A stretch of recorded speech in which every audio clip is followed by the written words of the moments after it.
Okay, so I did my preceptorship at the ER in Brazelton. I was with Leah Garrison, and overall I think it was a really great experience. I just wish that we would have been able to actually finish out our hours and not be cut short, because I feel like we were really beginning to build a relationship and get into the groove of a routine, and it kind of got cut short, and I think that I could have got a lot more experience if we would have continued. One thing I will say about the ER in Brazelton is I feel like they're very structured, and they're all willing to help each other out. One thing that I thought was interesting that they do, I'm sure they do this at other ERs, but this is the only ER I've ever been in, so I don't know, but they, if they have a patient that's coming in that is a trauma patient, they will call overhead saying trauma alert to room whatever. That way the more staff can go in there and not just that one nurse, because sometimes that can be a very overwhelming situation, and a lot could be going on. If the patient is a trauma alert, they could be bleeding out, and you need more than one nurse or more than one EMT in there. So I thought that was really good. Another alert that they will say is sepsis alert. So if they have a patient that has meets the certain criteria of the sepsis, then they'll call a sepsis alert, and then blood cultures will be done, and then once the blood cultures are done, then antibiotics will start. So they're really good about go ahead and getting a start on that, those antibiotics as soon as possible to help get that sepsis controlled. So my experience on the first day, I was kind of unsure about how the experience was going to go, because the nurse pretty much, Leah, she pretty much just did everything, and I just followed her. So I kind of felt like she was kind of brushing me off, and that I wasn't going to get the experience that I actually ended up getting, because when I think of preceptorship, I think of like the student basically taking on the patients and doing everything for those patients, and the nurse just kind of overseeing.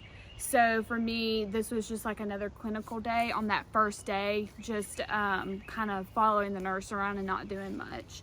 But she assured me that she pretty much just does that on the first day to get a feel for the routine and know kind of how she does things and how things in the ER run. And then after that, from there, I was able to get a lot of experience. Every time that we got a new patient to our assigned area, we would go in, and majority of the time they didn't have IV access. So we would have to go ahead and start an IV and get labs. So I got experience on starting IVs and doing blood draws, which was something that I really needed to work on, because for me, before I even went into nursing school, I've always been super scared of like needles and stuff, and my mom would always joke around and say, like, how are you going to be a nurse when you can't even get a shot yourself? So for me, getting that experience was really good.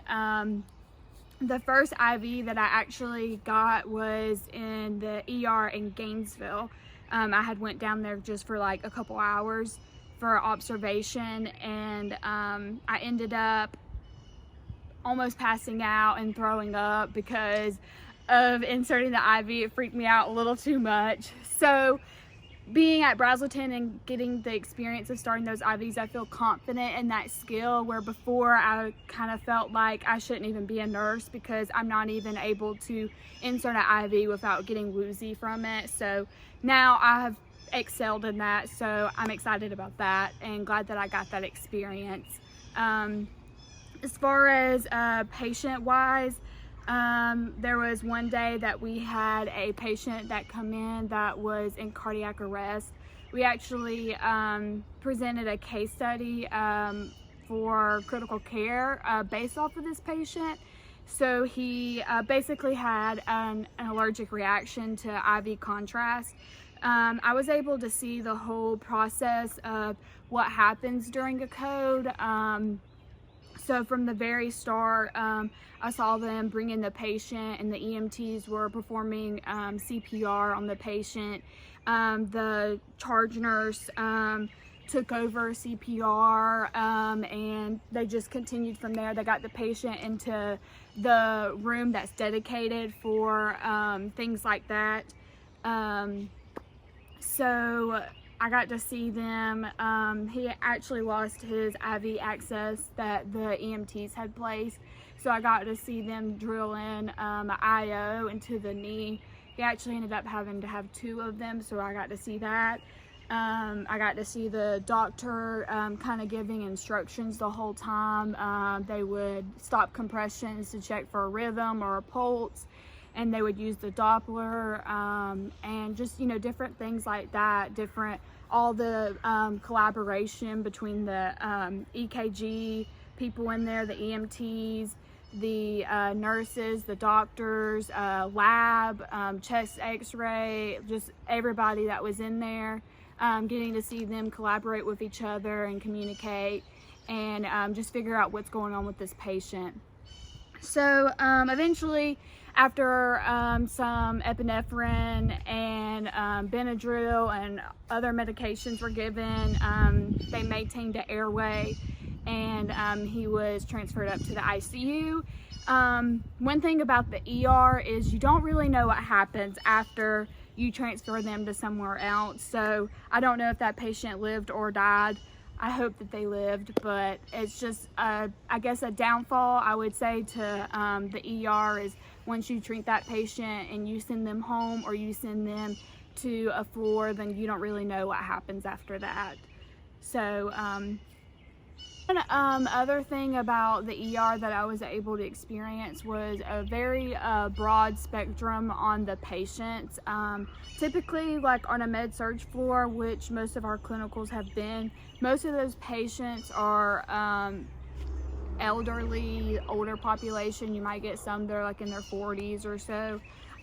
So with this being in the ER, I was actually able to treat a couple-month-old baby. I treated like a 2 to 3 year old, and I also saw a 20-something-year-old that come in for a heroin overdose.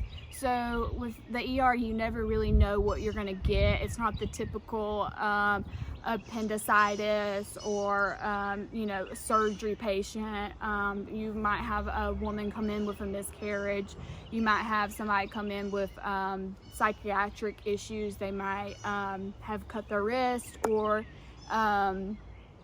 are threatening suicide. So I saw a lot of psychiatric patients as well, and just having that therapeutic communication with them before they're sent somewhere else to Lorewood or somewhere like that.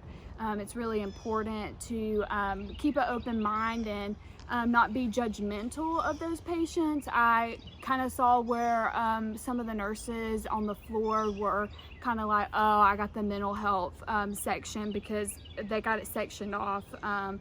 So it's just kind of, you know, keeping an open mind.